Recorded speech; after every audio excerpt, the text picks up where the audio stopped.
as I did say earlier, it is one of the freedoms that also enables, apart from freedom of expression, the very fundamental prerequisites of democratic societies. Talk about expression of diversity of views, public debates, public access to varied opinions of information that makes it possible for the public to have informed judgment or to make informed judgment, as well as, you know, the whole principle of holding governments accountable.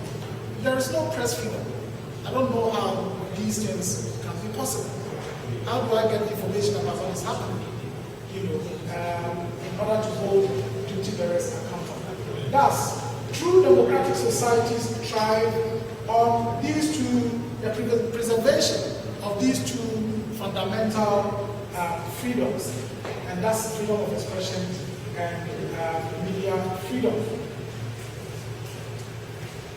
Before we look at the situation in Ghana and whether we are improving, not improving, stagnating, or going through some form of oppression, generally in analyzing the context of freedom of expression and freedom of the media, we can look at it from three broad areas.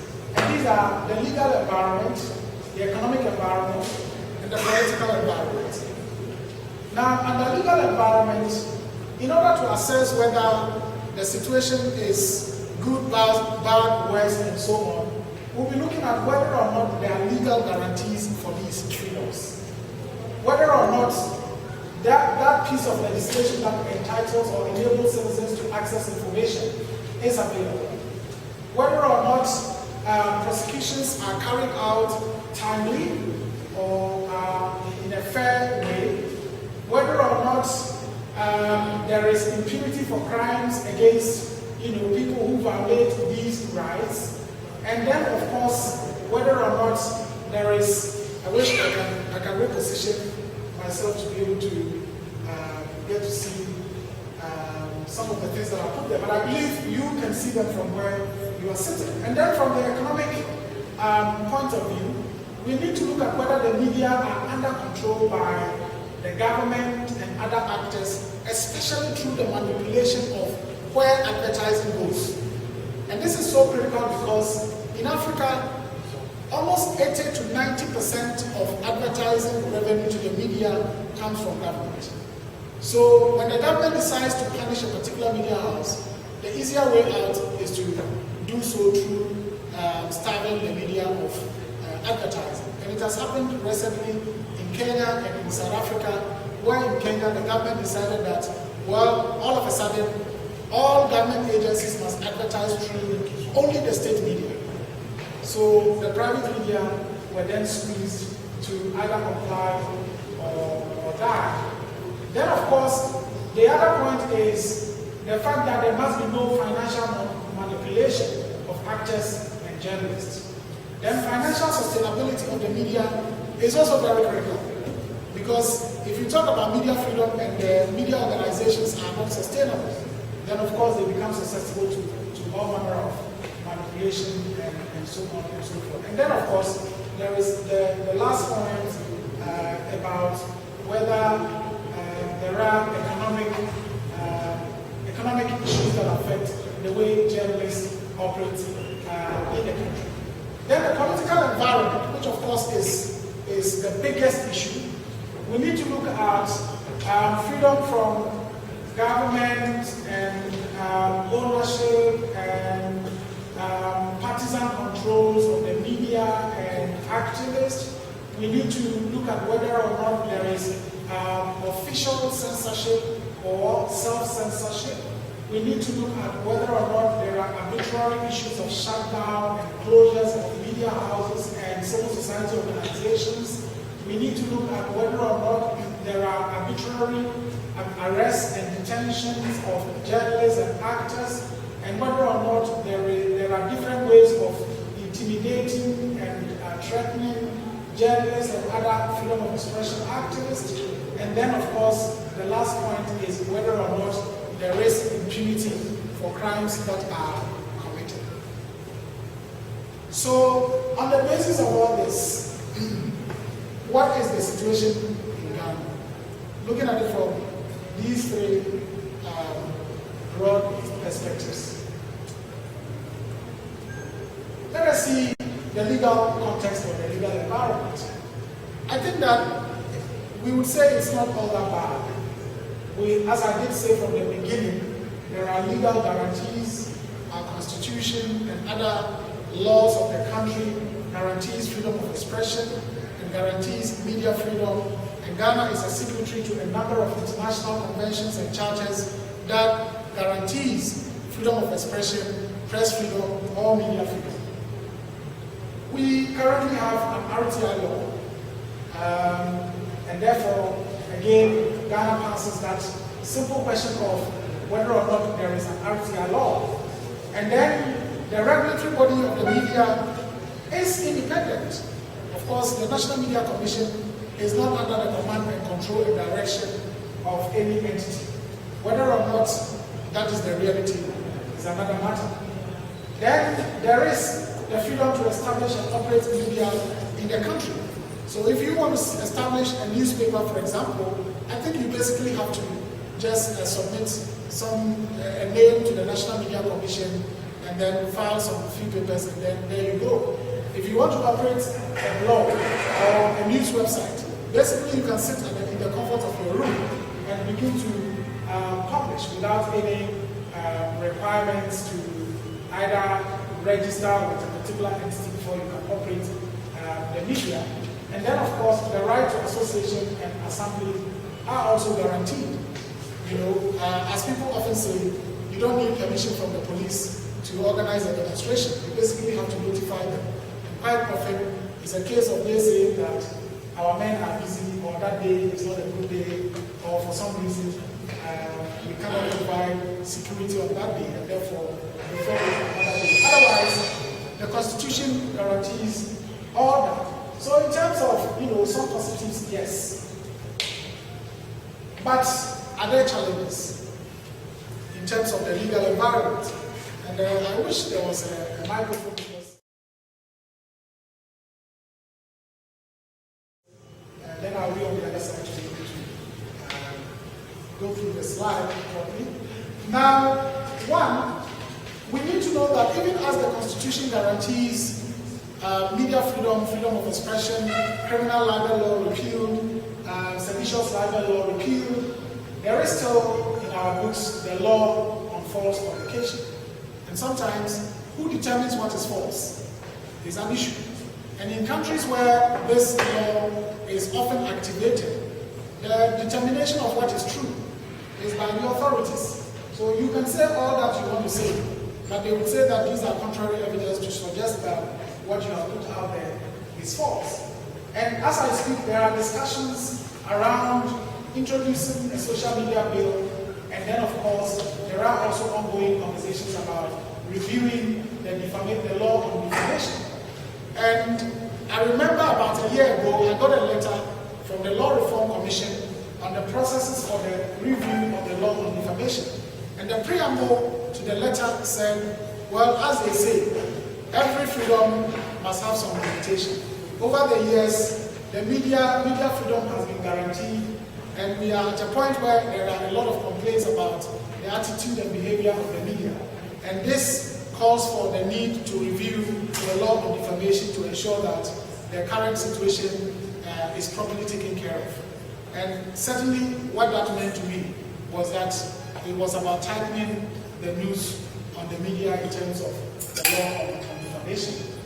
We know the RTI law has been passed. It is a law now, but of course, it hasn't been given full effect. One of the fundamental things that the law requires is the setting up of the RTI Commission. And for some strange reasons, that has not been done. We've heard about recruitment of officers, training of officers, and so on and so forth. And as I speak, several state agencies are still reluctant to release information that ordinarily should be something that is publicly available. You know, we continue to have instances where people file for right to information requests and they are denied, or even they are not, responded to. We currently have one before the National Communications Authority. We wrote about 3 weeks ago notify them of course, the law requires that within 14 days they have to respond. They haven't responded. We had to send a reminder yesterday. We don't know whether they are going to respond or not.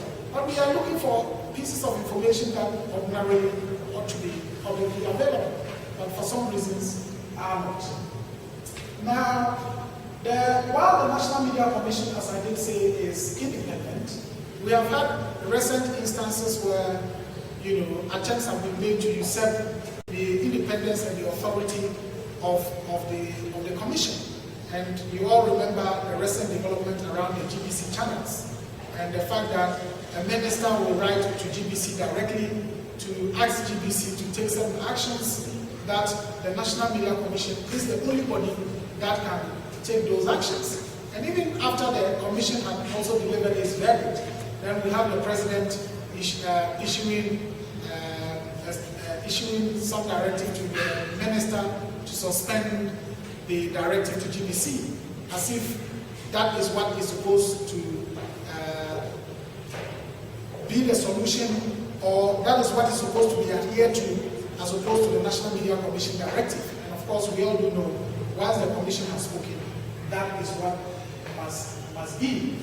Of course, there is an ongoing development around our digital migration process, where we are told that there is going to be established what is called a Digital Transmission Company Limited.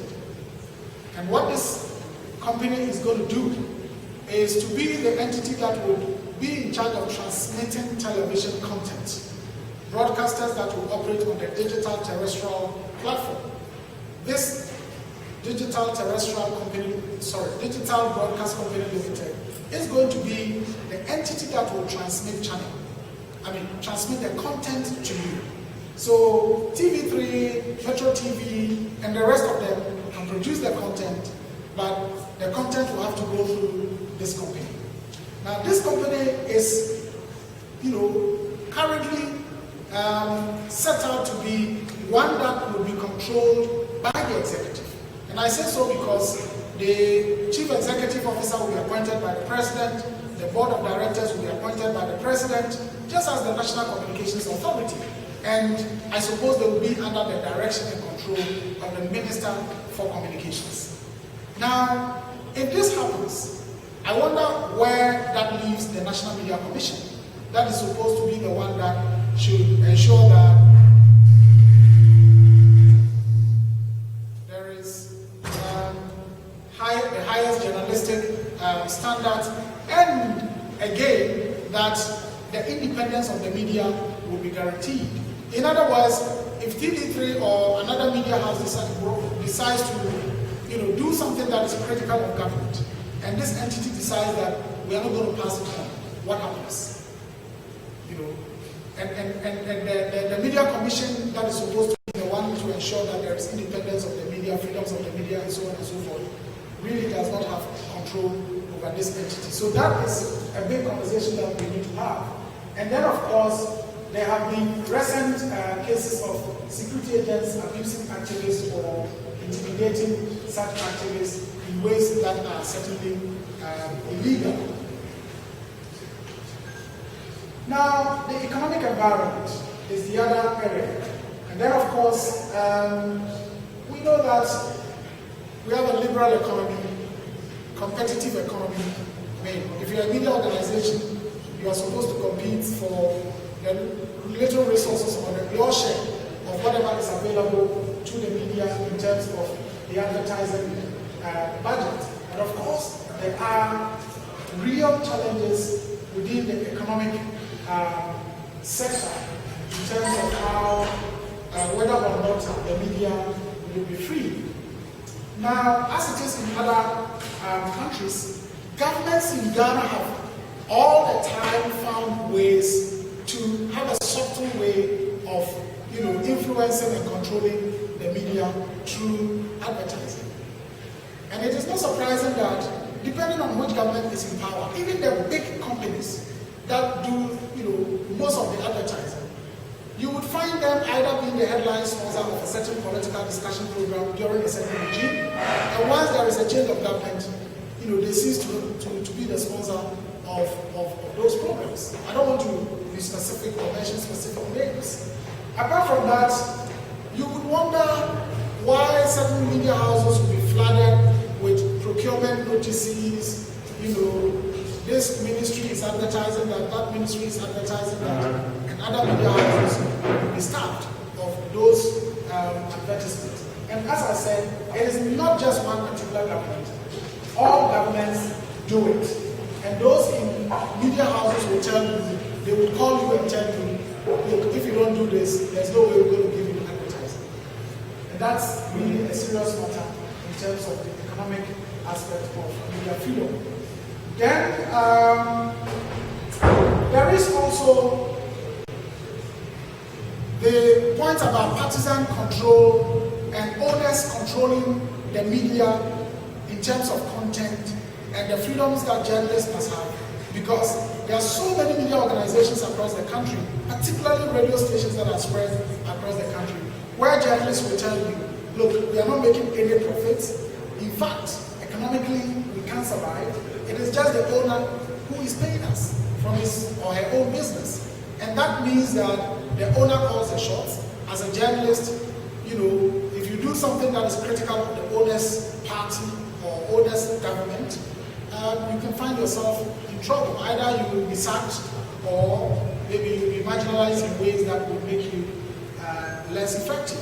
And we've had cases where, in Kumasi, for example, a radio station manager tells us, boss, we know all the good things you guys are talking about, but we exist for a purpose, and the purpose is to get our party to be in power. And that is all that we will do. Whether what we do is ethical or unethical, whatever you people say, it's about what will get our people good in power. And I think that certainly is something that affects the freedoms of the media, particularly the freedoms of journalists the freedoms that journalists have to do their work.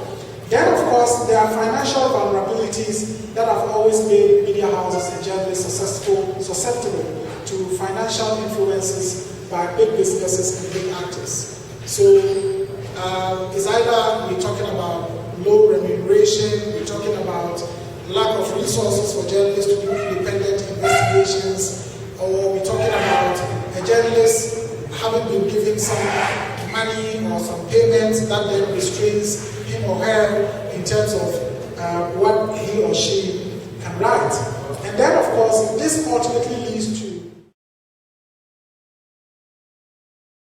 low professional standards, as experienced in the monitoring reports that we have been issuing recently. Those of you who have been following our work, we are currently doing monitoring on hate speech or abusive language, and also on ethical violations. And increasingly we are noticing that it is the individuals who preside over certain programs who are even perpetrating the violations, whether it is the hate speech or the abusive content, or it's the ethical violations that you're talking about. Sometimes it is the journalists themselves who are the ones doing it. Then, of course, today we know that we cannot talk about freedom of expression and the ability of people to express themselves through the mass media without looking at what happens online. Facebook, Twitter, WhatsApp, has become the biggest platforms for conversation and for expression. And we are in a society where a lot of people cannot afford internet-enabled devices, whether you're talking about MiFis or dongles or the rest of them, or you're talking about smartphones. And in cases where they can even afford, we have a situation where internet data remains quite expensive and outside what a lot of people can afford. So it's either you can't afford the device or you can afford it, but you can't stay online because data cost remains quite high compared to the economic conditions that people are living with. Then the political environment. We can first of all talk about the state-owned media. In assessing the political environment, one critical thing that analysts will look at is whether the state-owned media are free from governmental control and whether opposition political parties have access to the state-owned media. Our friend from First talked about the 1993 Supreme Court case, GBC versus the MPP, or MPP versus GBC, which was mainly about access to GBC by the opposition. So if you have a political party that cannot access it, that was quite challenging. Today we would say that the state-owned media are technically free from governmental control. And I say technically because in reality they are not. And I've always said that depending on which government is in power, we've never had, for example, the host of talking points across governments. So if MPP comes, there is a new host. If NDC comes, there is a new host. And it's been the trend, and I don't know why. But people at GBC perhaps may explain to you that there is some political dynamic to it. People at GBC will tell you, whether it's NDC or MPP, you will have government officials calling you about, we are not happy with this pan list. You have to change them. We are not happy with the story that you heard last week. We need you to go and cover the president at this place. The minister is going to make this statement, you must be there, and so on and so forth. So technically, they are free from governmental control, but in reality, that is not the case. In our country, there is no official censorship, and by official censorship, I'm told that in the early days of our post-colonial history, the editors would have to submit their scripts to a certain government office for it to be run through and given the pass before you can publish. And that is official censorship. Today, that is not there. But what is there is unofficial censorship, where people are intimidated, are harassed, are, bullied to self-censor. And I think that is a critical thing. I'm told I have 5 minutes, but the opposition has access to the state media, foreign media can operate in the country, and then of course citizens are allowed to freely access content from diverse media sources, both local and foreign. There are countries where Al Jazeera, for example, you cannot access it. There are countries where they say BBC, you cannot access it. There are countries where CNN, you cannot access it. There are countries where certain websites, whether it's Facebook, in fact in China, I'm told they have their own version of Facebook and Twitter and so on and so forth. It is not the case here in Ghana. Now, the other political challenges, I believe most of you will be familiar with these faces on this slide. So, Latif Idris, we have the demonstrators, Ernesto Yabua and his people, Ohima Sechiwa, you have Swale, you have the GNA guy, and then you have, the police harassing and sometimes assaulting officials or people who go on either demonstrations and so on and so forth. Now, there is increasingly in our country expression of fear among journalists in terms of doing reports that are critical of authorities. A lot of journalists now than ever before, or now than before in the recent past, are expressing that fear. Of course, we do remember the murder of Swale. There are serious physical attacks quite often on a number of journalists. We've had, the case of Manasseh, for example, who was threatened, and it was quite a dangerous situation, and for a long time had to be moving with police protection. And then there have been several instances of arbitrary arrest and detention with trumped-up charges, such as what happened to the Modern Ghana journalists, where their offices were stormed by national security operatives, blindfolded and taken away for questioning. Now, I've decided to look at the numbers for 2017 to 2020.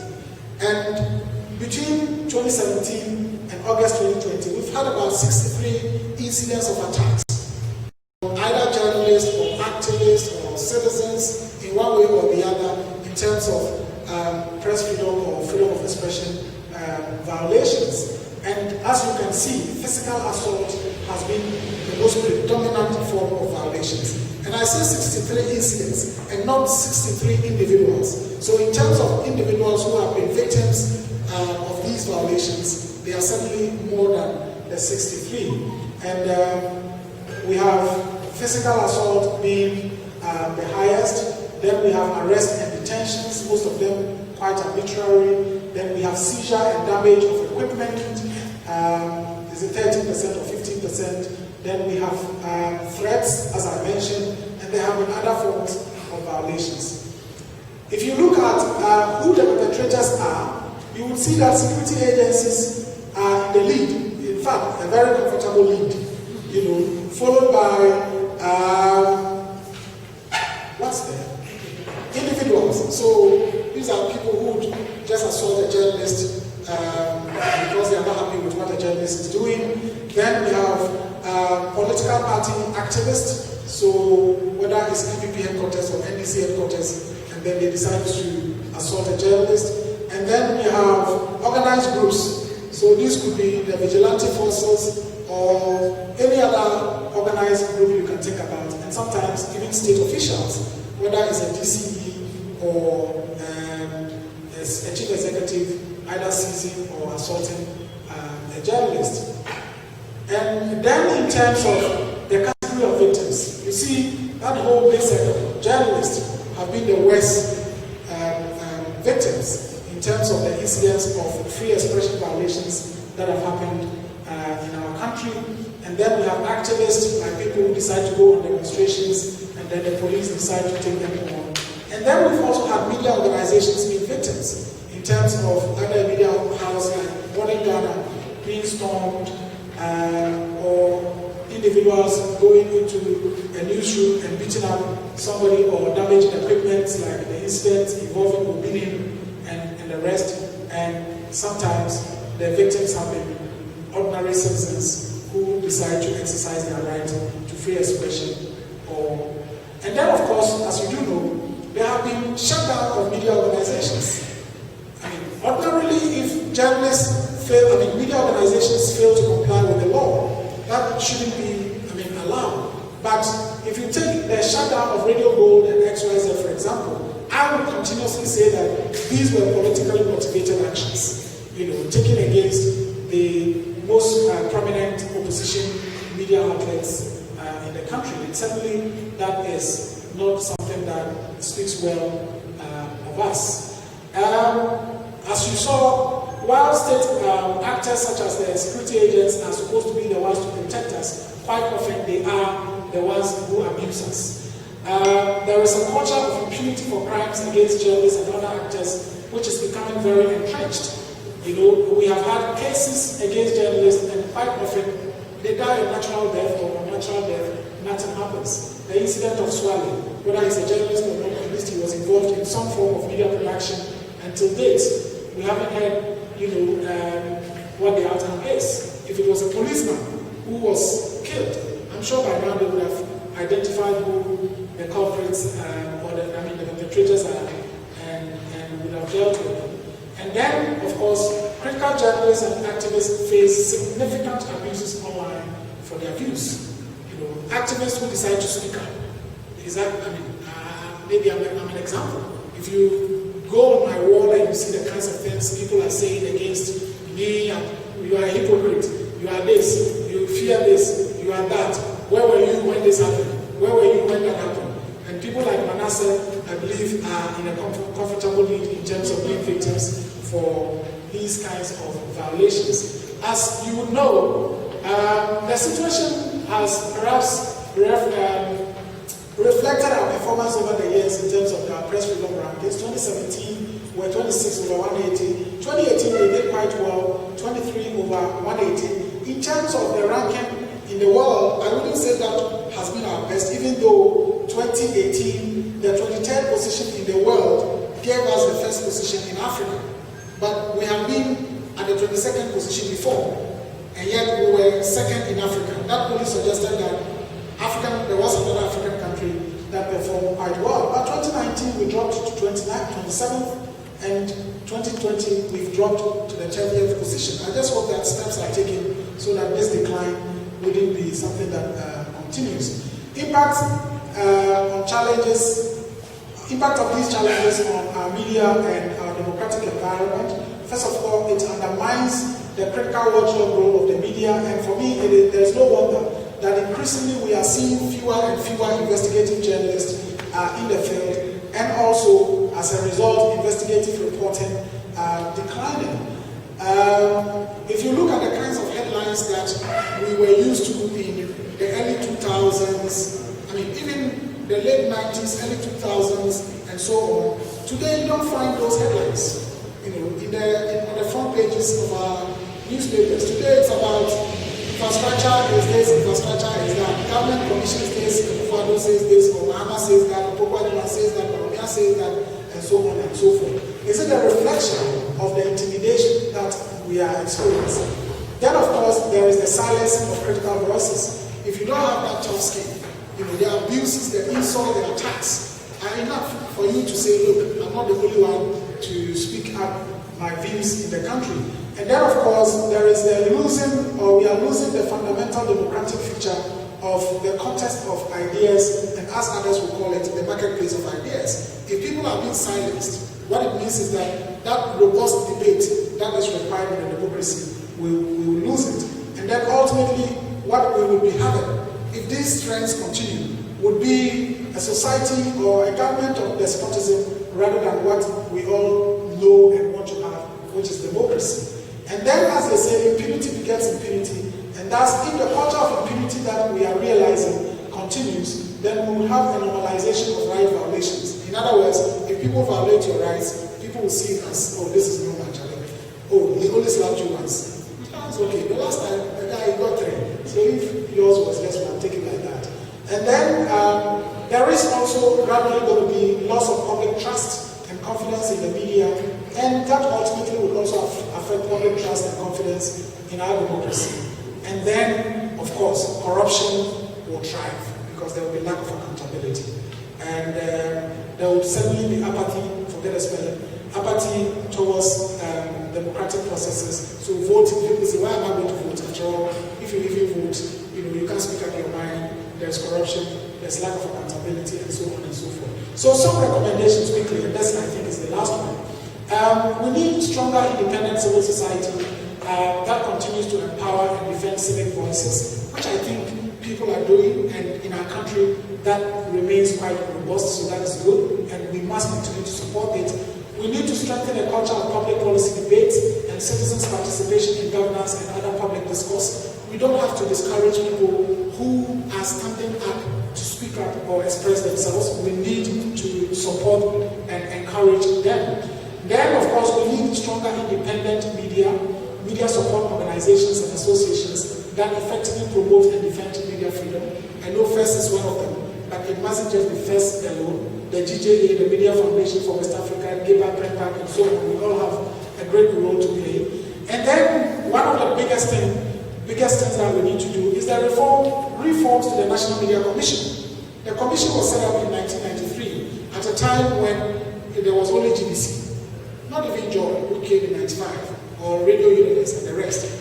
It was only GBC. And so the whole point about isolating it from governmental control perhaps was a big deal. But today we are talking about over close to 400 radio stations. We're talking about over 40 television stations. We are talking about the internet ecosystem that is booming, and a very vibrant and pluralistic media environment that the same National Media Commission has to deal with. We have a commission that is not made up of full-time commissioners, as opposed to countries like Cote d'Ivoire or mostly the Francophone countries. Their media commissions have full-time commissioners, like we have at the Electoral Commission. So it becomes their full-time job to, look at what has to be done in terms of securing media freedom and media independence. But here, it's about a teacher who is representing it's about an imam who is representing the Muslim community, a pastor representing the Christian community. GBA has a representative, a parliamentarian or parliamentarians whose their job is in parliament, representing parliament on the commission, and so on and so forth. Editors, in fact, representing maybe the print media in the commission. And we've had instances where an editor who was a member of the commission had a ruling of the commission against her newspaper, and she did an editorial to condemn the NMC. You can imagine. This is a body that she is representing, Braimah on. And when her newspaper did something that the NMC found to be inappropriate, The paper did an editorial to condemn the NMC that the managing editor serves as a member. And this certainly cannot be a commission that should continue to be in the way that it is. There is a need for the broadcasting law, which we have talked about over the last 20 years, which hasn't come into fruition. The RTI law has been operationalized to give it the full effect.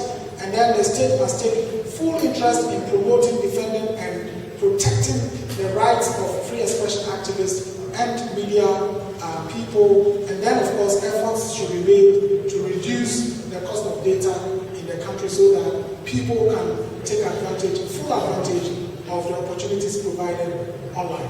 So thank you very much, and I believe that I've gone far and above the time that I was told I had 30 minutes or so from the news that was sent to me. Thank you so much. Thank you very much.